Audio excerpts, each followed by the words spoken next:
At the end of a week that saw the deadliest mass shooting in modern U.S. history, police seem to be no closer to an explanation for it. While the FBI puts up billboards asking the public for help, there were more vigils for the 58 who were killed. Of the nearly 500 who were wounded, scores remain in the hospital. Jeff Pegues has the latest on the investigation.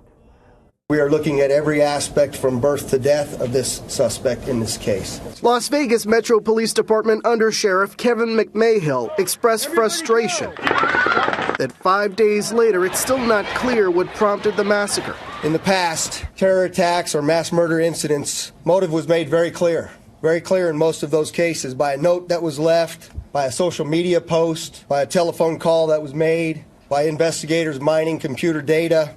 Today, in our investigation, we don't have any of that uncovered. I wish we did.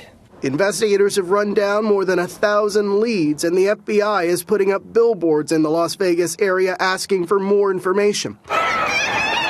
One thing that is emerging, the attack could have been worse. Law enforcement sources say Stephen Paddock's car, which was found by a canine unit inside the Mandalay Bay Hotel parking garage, was loaded with at least 1,000 rounds of ammunition in a suitcase and the explosive tannerite in a duffel bag. Investigators are examining whether the car was part of Paddock's escape plan. Paddock's cache of weapons included variants of AK-47s and AR-15s. Sources say the entire cost of his arsenal was more than $50,000. There's got to be some reason with regards to this plot happening or this attack happening when it did. Errol Southers is a former FBI agent who studies homegrown violent extremism at USC. These kinds of individuals don't do things randomly. And so this is a deliberate attack, a deliberate target, and an intended outcome. And we need to find out why Las Vegas, why this past weekend, and why that particular concert. One official said today that this is one of the most sinister things he had ever seen. Investigators say that they won't stop until they find the truth. Stephanie.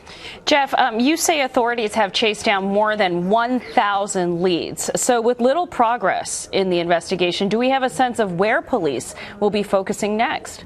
Well, they're trying to get some leads from the public, and that's why they're setting up billboards across Las Vegas. They need the public's help right now. In a way, the search for the motive is all but hit a brick wall, so they're trying to find more information. One way to do that is to reach out to the public, because they believe in cases like this, there is always someone who saw something. Maybe it hasn't come to them at this point, but maybe it will at some point. And so they're trying to jog some memories, essentially, with these billboards telling people to call the FBI. We haven't put too much stock in this, but in the hours after the shooting, as you know, ISIS claimed responsibility. Have investigators found any links thus far to ISIS? Thus far, no nexus to ISIS. At least that's what they told us today. But again, they're looking through his electronic devices, his computers, his cell phones, trying to see if there's anything there. But this is a real puzzling one, 5 days into this, and they still don't have a motive.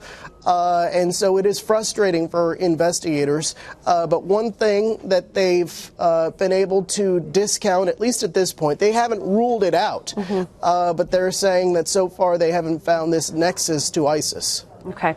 Now, the undersheriff who held the news conference Friday went out of his way to praise the security guard who was shot by the gunman. How critical was he to the police response?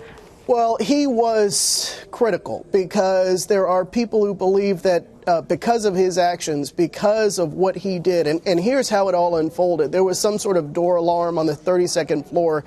He went up to check it out. When he got there, he was fired upon by the gunman. He was shot in the leg, but what he was able to do was compose himself enough to reach out to dispatch and tell them where the gunman was. But on another level as well, what he did was perhaps disrupt the killer. He interrupted whatever plan that Stephen Paddock may have had, and that's why today we heard him referred to as a hero. Jeff Pegues.